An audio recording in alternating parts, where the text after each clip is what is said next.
Hey, if you're in customer success and feel completely overwhelmed day to day, I know what it's like. I remember being in the help desk and having these little snippets of conversations with customers and wanting to get real conversations, just thinking if I had more time with these customers, I could really help them more. Soon enough, I was an account manager, or what the industry for us, it was the same as customer success manager for enterprise. I had 12 customers, something like that, a million in recurring revenue. And about a year in, I was still completely overwhelmed. And I remember just getting away to training off site and putting off out of office status on my teams, and just thinking, I am finally going to get some real things done for my customers. And let alone, as soon as I opened up my screen, there was fires and emergencies that I had to deal with. That's my friend, the Cardinal. Not my friend, but you get the idea. I'm in beautiful Bloomington, Indiana on this wonderful trail this morning. But anyways, I know what that feels like, and I have three things that got me out of it. So I went from 8 hours of what felt like fires and chaos each day to I was getting more done with more customers in 2 to 4 hours a day than I ever did with 8. With the same amount of customers, I could do 2 hours. But my goal after I did this was I actually doubled my customer load and was able to do it in 4 hours a day, and take on other projects and education to fill in some of that other time. But there's three things I did, and I want to share these with you guys so that you can know just how close you are to being out of chaos and into control and really helping your customers moving things forward. There's three things I did. One was I turned off. Now, I'm not saying that this is easy and that you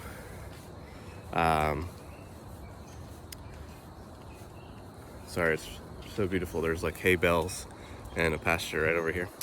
The sun is rising. There's three things you can do, and I'm not saying that they're just like skipping through the park. Like, it's gonna take some guts, it's gonna take some courage, because your coworkers aren't doing it, and you can just try it out and see.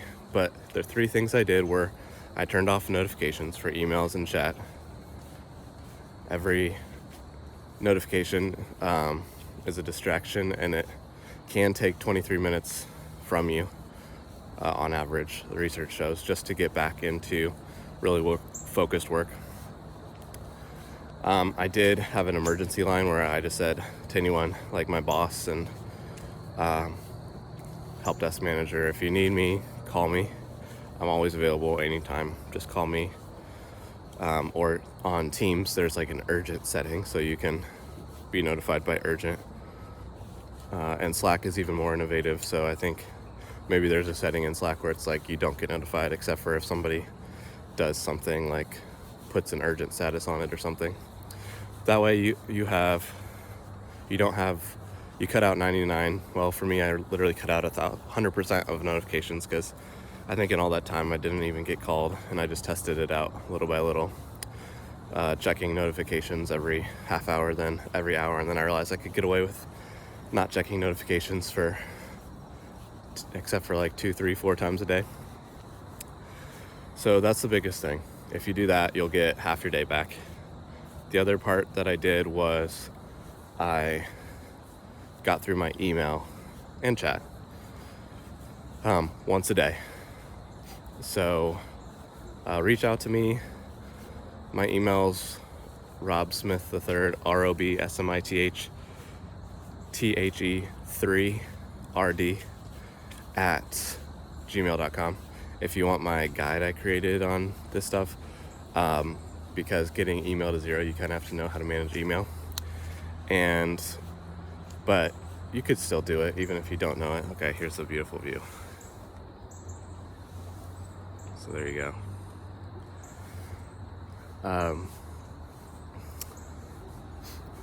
So you get your email to 0. You don't need a bunch of folders in your email because you can search if you need something later.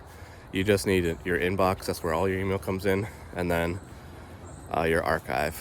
That's where all your email goes once it's processed. So you should get your inbox to 0 every day. I know that's like hypey and cliche or whatever, but for an account manager, customer success manager, email really matters. And being a good communicator and following up with people and keeping things moving really matters. So,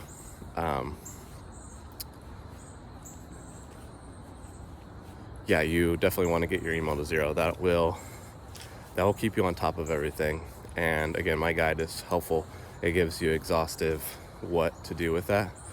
This video isn't to get you to have my guide or anything, but I just think it's helpful. And then the third thing I did was I did one real task a day. So to me, a real task is something that takes focus and it actually doesn't have to take very long. A lot of times my real task, I would sit down and I'm like, okay, I've got 2 hours. I can just really focus on researching this thing for a customer or whatever. And I would sit down to research it and realize like the answer was like 3 minutes in. And I was like, wow, I'm like literally done for the day. I've got my email to 0. That's the thing. You should do that first thing. Then because later it's not as important. You'll always push it off.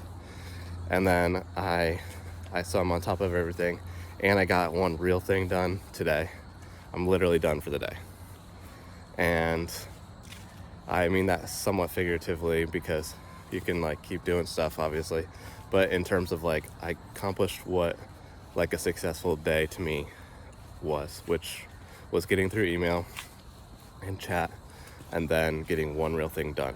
So there you have it. If you get one real thing done a day, you'll get so much more done. Think about all those projects and tasks that you have on your list that you've just been pushing off and pushing off and pushing off. If you just did it's what happened to me. I'm not saying like hypothetically, it really did work for me. If you just do one real thing every day, you're going to make tons of progress on your real projects. And you could eventually have more things that you're doing, obviously, but to get out of hustle and overwork mode, I would say just like take a long break or just do a fun passion project or something for your company. After that, just be done, because if you can get one real thing done and get that momentum going to where it feels really easy, then maybe add another one and so on. And with that stuff, I ended up doubling my customers. So I had 2 million in ARR, and I was able to do that I had more than that actually, and then I had like 50% more customers, but they were bigger customers too, with more projects. So I had double the work, and I was getting all of that done, like truly, not just saying it for this video. I was truly able to get it all done in 4 hours a day. I actually went to my company then and I was like, hey, I can like do a lot more with customers, and look, they're all really happy, and I'm actually like leading in all these other metrics. So maybe it's a chance for a promotion, maybe it's just to get your sanity, maybe initially like it was for me, just to help your customers. You just wanted to help them. So I hope this is helpful. Those 3 things are what you need to do, and you really can get out from under the stress and anxiety being a customer success manager, and you can care for your customers and really move them forward. And I know that the world's your oyster once you can do that consistently. All right,